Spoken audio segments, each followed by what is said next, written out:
salientar que a maldição lançada por Deus não foi para a serpente, réptil, e sim contra o diabo, conforme está escrito no livro do Apocalipse capítulo 12 versículo 9. E foi precipitado o grande dragão, a antiga serpente, chamada o diabo. Se formos entrar neste assunto mais profundamente, terei que escrever durante muitas e muitas horas, pois terei que entrar no fundamento do porquê ela, a serpente, passou a comer o pó e rastejar, e o porquê da serpente e a mulher se tornarem inimigas.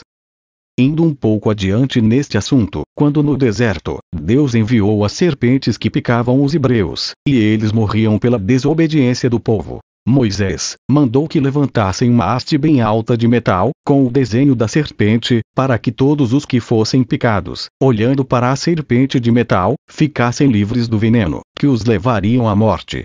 O significado maior neste contexto é que a serpente levantada era o antídoto usado contra a serpente, o diabo, que trouxe a morte aos seres humanos, os enganando já no Éden.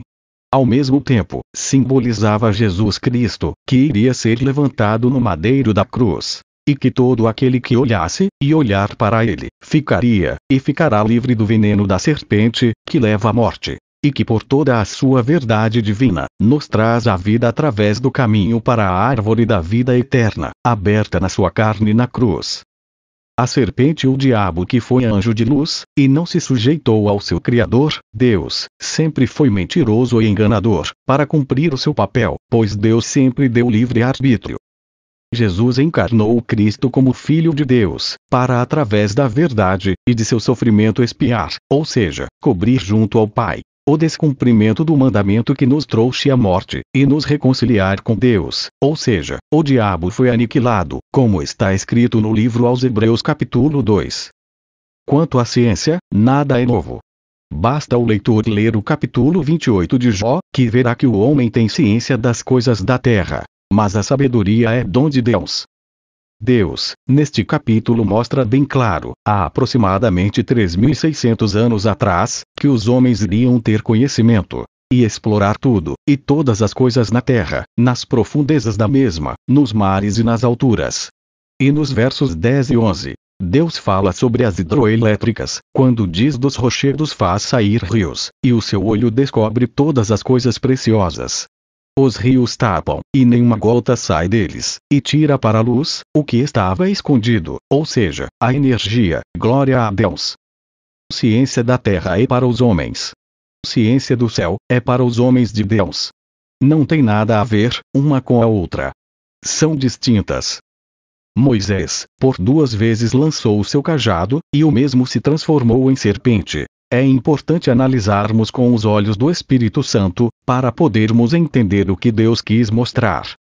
Quando Deus apareceu para Moisés na sarça de fogo, e falou com ele o que iria fazer em favor do seu povo, Moisés temeu e tremeu, pois tinha fugido do Egito, por se tornar um homicida, em função de querer libertar o povo de Deus, pelo seu próprio conhecimento, adquirido através da ciência egípcia, a mais evoluída na época.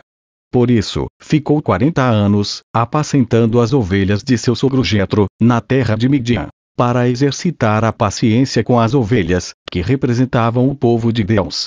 E sendo de Deus, só ele é quem podia livrá-lo. Mesmo que fosse, como foi através de alguém.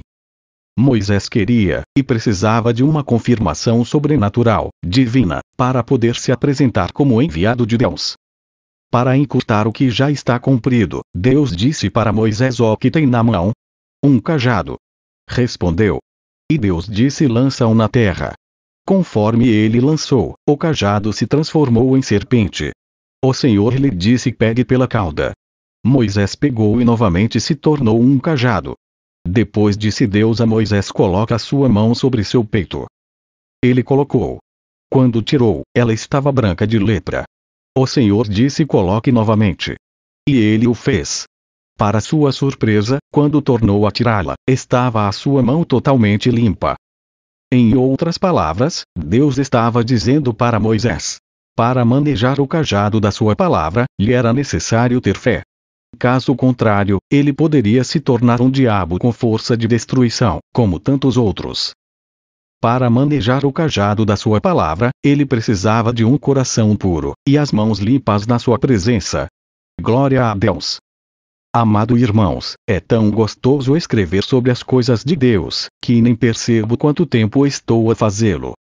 Infelizmente, no nosso meio, há um grande número de pessoas incultas, pois todos sabem que a ignorância no sentido de ignorar e não de forma pejorativa é o anestésico da consciência humana, e o povo se torna massa de manobra.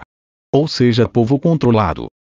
Se em algum assunto, os irmãos acharem que o que senti de escrever da parte de Deus, não foi a contento, pode criticar e até ensinar-me, pois o único dono da verdade é Deus.